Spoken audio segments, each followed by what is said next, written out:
Hello दोस्तों, मैं उमाशंकर कुमार आप लोगों का टॉप एजुकेशन में स्वागत करता हूं और आप लोगों के उज्जवल भविष्य का कामना करता हूं।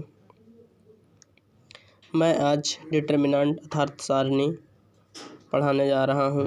डिटर्मिनेंट जिसका हिंदी अर्थ होता है सारणी। Determinant is a square matrix, मतलब डिटर्मिनेंट जो है एक स्क्वायर मैट्रिक्स। अब समझेंगे स्क्वायर मैट्रिक्स होता है क्या। तो स्क्वायर मैट्रिक्स ए बराबर A I J is called square matrix if M बराबर, मतलब वैसा मैट्रिक्स जिसमें नंबर ऑफ रो और नंबर ऑफ कॉलम की संख्या दी बराबर, मतलब जितना सोए सूतल लाइन जितना रहेगा और जितना खड़ लाइन रहेगा, जो तो सोए हुए लाइन को रो बोला जाता है, खड़ लाइन को कॉलम बोला जाता है। यदि सोए हुई लाइन की संख्या खड़ा लाइन की संख्या के बराबर हो तो कैसा मैट्रिक्स होगा, स्क्वायर मैट्रिक्स। मतलब नंबर ऑफ रो, सोए हुए लाइन को रो और खड़ी लाइन को क्या बुलाता है, कॉलम। नंबर ऑफ रो की संख्या दी कॉलम की संख्या के बराबर, इसमें कितने रो, 2 रो और कॉलम कितने, 2, मतलब ये कौन सा मैट्रिक्स है, स्क्वायर मैट्रिक्स। अब कहता है साइन ऑफ डिटर्मिनेंट, पढ़ रहे हैं हम लोग डिटर्मिनेंट। तो मैट्रिक्स का साइन इस तरह होता है, लेकिन डिटर्मिनेंट का साइन किस तरह होता है, इस तरह होता है। तो determinant always a square matrix, मतलब डिटर्मिनेंट जब भी होता है एक स्क्वायर मैट्रिक्स होता है।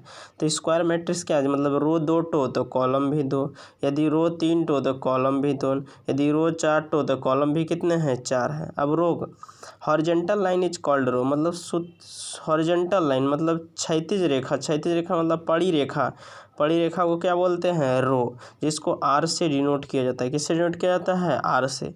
Column vertical line is called column, vertical line को क्या बुलाता है, कॉलम, मतलब उदग्र रेखा को क्या बुलाता है, कॉलम। और नंबर ऑफ रो और नंबर ऑफ कॉलम को दर्शाना ही क्या कहलाता है, ऑर्डर कहलाता है। रो की संख्या और कॉलम की संख्या बताना क्या कहलाता है, ऑर्डर। अब देखता हूँ ऑर्डर ऑफ डिटर्मिनेंट। डिटर्मिनेंट का ऑर्डर क्या हो सकता है, मतलब रो और कॉलम दोनों बराबर हैं तो 2/2 हो सकता है, 3/3 हो सकता है, 4/4, इसको क्या पढ़ेंगे, 4/4, m/m हो सकता है, p/p हो सकता है, n/n हो सकता है। अब देखते हैं। अब देखिए मैट्रिक्स का मतलब वैल्यू डिटर्मिनेट नहीं किया जाता है, लेकिन डिटर्मिनेंट एक ऐसा चीज़ है जिसका वैल्यू जो होता है डिटर्मिनेट होता है, मतलब वैल्यू निकाला जा सकता है, कैलकुलेटिव होता है। तो हम लोग आज देखते हैं 2/2 ऑर्डर के डिटर्मिनेंट का वैल्यू निकालना सीखते हैं। जैसे मान लिया 2/2 ऑर्डर में यहाँ दिया है ए, फिर दिया है बी, फिर सी, फिर क्या दिया है डी।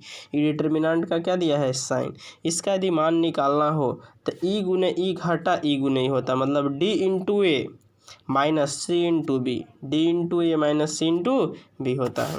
उसी प्रकार से यदि A11 है, A12 है, फिर A21 है, A22 एलिमेंट, यदि इसका मान निकालना हो तो A22 इंटू A11 और minus A21 into A21 into A12, ठीक है, A12। अब देखिए उसी प्रकार से यदि आपको दिया है 27119 का मान निकालने के लिए हम लोग क्या करें, 9 इंटू 2 करेंगे तो 9 2 जाए कितना 18 और 1 7 जाए कितना 1 7 जा 7 से 18 में 7 घटा देंगे, कितना आंसर होगा 11। कल हम लोग सीखेंगे 3/3 और डिटर्मिनेंट का वैल्यू निकालने। बस यदि वीडियो अच्छा लगे तो इसको सब्सक्राइब और लाइक करना और शेयर करना ना भूलें, एक बटन ज़रूर दबाएं।